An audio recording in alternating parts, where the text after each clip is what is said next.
Hi, I'm Lily, and I want to tell you about something really, really important I learned. I used to sit right here on this swing and wonder, how do you be a good friend? Is it hard? Do you need to be perfect? I didn't know. Then one day I discovered something amazing, Saab. Friendship is like making music. Let me show you.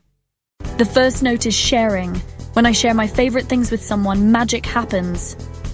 See that boy over there? He really wanted to play and I had an extra toy. When I gave it to him, a musical note appeared. How cool is that? The next note is kindness. Kind words are like the sweetest melody in the world. You're awesome, I like your drawing. Want to play together?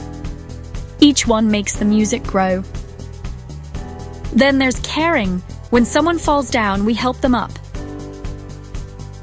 When someone's sad, we listen. When someone's alone, we include them. Every time we're kind, every time we share, every time we care, we add another beautiful note to our friendship song. And then, something magical happened.